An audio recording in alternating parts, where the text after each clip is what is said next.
The rise of the robots has already begun, and they're not treating humans well.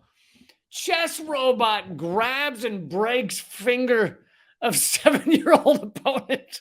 The reason I'm laughing, I feel bad for the kid, but the reason I'm laughing is because it's just, yes, I understand. Technology, it increases exponentially. We're not going to stop it. You can't sit here and just be like, I don't like self-driving cars because I want to be able to be the one to go fast.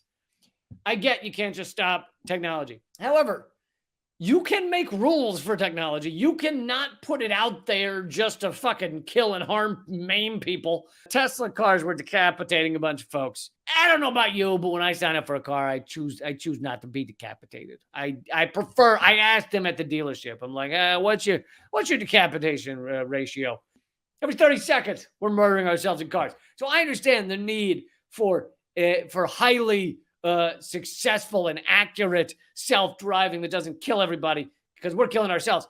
But that aside, it doesn't change the fact that the times that Tesla cars have killed people, some of them have been where the car just drives straight under a Mack truck and just takes off the top of the car and the head of the driver. Of the parts you'd like to keep as a driver, I'd say the head. The head is the top.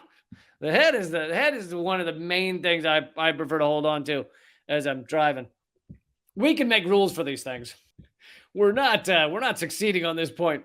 Last week, according to Russian media outlets, a chess-playing robot apparently unsettled by the quick responses of a 7-year-old boy. So they make it sound like the robot was pissed off. I don't know if the robot was pissed off or not, but here's the thing. If the robot broke the finger because it was pissed, then I'm on Team Robot. If it broke the kid's finger because it didn't know what it was doing and it was accidental, then I'm on Team Kid. I have flipped over some board games in my day, and so I see where the robot was coming from. That's all I'm saying. I'm on Team Robot in that one.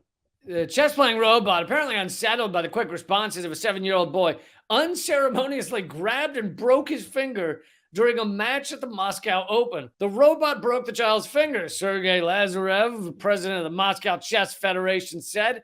This is, of course, bad.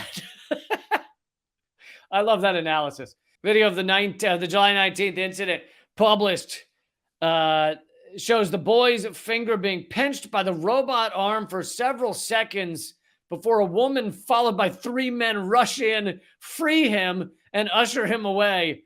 Should the robot be arrested? Why are you taking the kid away? Sergei Smazhin, vice president of the Russian Chess Federation, told the outlet the robot appeared to pounce after it took one of the boy's pieces. It sounds like the robot was like, fuck you, asshole.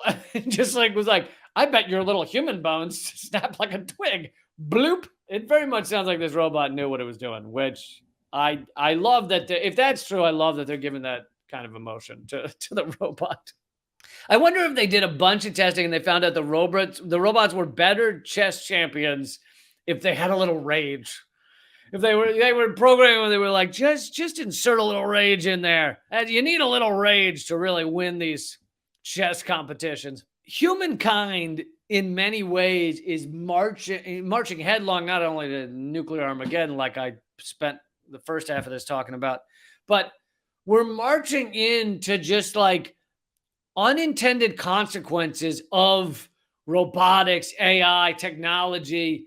They had an AI system for automatically landing planes, okay? And so they had the AI simulator, running the simulator on landing a plane. And the AI was given instructions, right? And the instructions were land the plane with the lowest number of like G-forces. So basically the softest landing.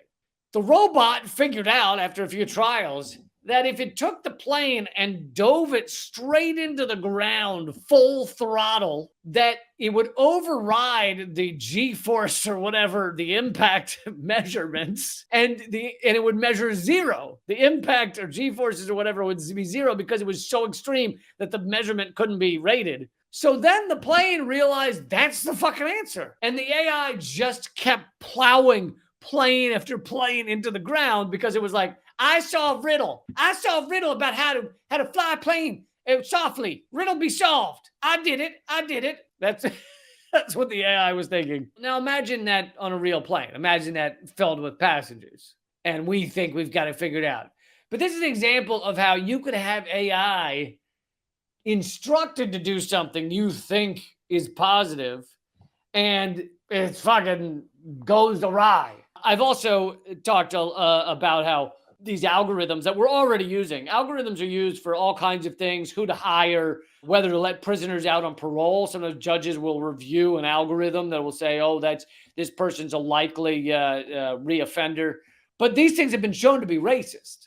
And they're racist because the inputs that we're giving them were racist. You give the algorithm a bunch of trials of our court system as to who reoffends, who ends up committing crimes after they get out of prison, who gets arrested the most in America, percentage-wise. Well, it's non-white people. So then they're more likely to get arrested. Why? Because the cops are all in their neighborhoods looking for non-white people to commit crimes, so you're more likely to arrest them. White people committing the same crimes don't get arrested. So then the robot, I'm calling it a robot, but it's an algorithm. The algorithm looks at that and goes, hey, looks like more black folks get arrested. More black folks cause crime. So if he's black fella in jail, tell judge he's likely to reoffend. He's likely to commit more crime because he's a black fella. That's where the algorithm goes. And so you end up with a racist recommendation from a fucking algorithm while you have big tech people running around going, we gotta switch algorithms because they're not racist, because they're not sexist.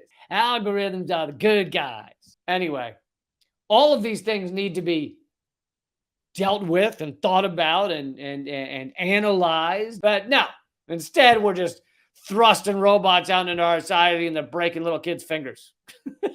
If the robot broke the finger because it was pissed off because the kid was too smart and it has a rage problem, I'm on Team Robot because I've been there, and I think sometimes you got to break some fingers, especially if it's a 7-year-old showing you up. All right, you can't let that game continue. At that point, you don't let that kid show you up. Okay, you don't go home with your robot head fucking drooping down, looking like shit, and then they reposition you to a toaster or some shit. They reprogram you to help old men pee in the nursing home. You go from picking up chess pieces to picking up the penises of old sad men because they can't pee themselves, and that's what they send you to do because you didn't win enough chess tournaments. Rather than let that happen, you got to break some fingers, man. You got to break some fingers. So I'm on Team Robot. Sorry, kid, but you deserve that.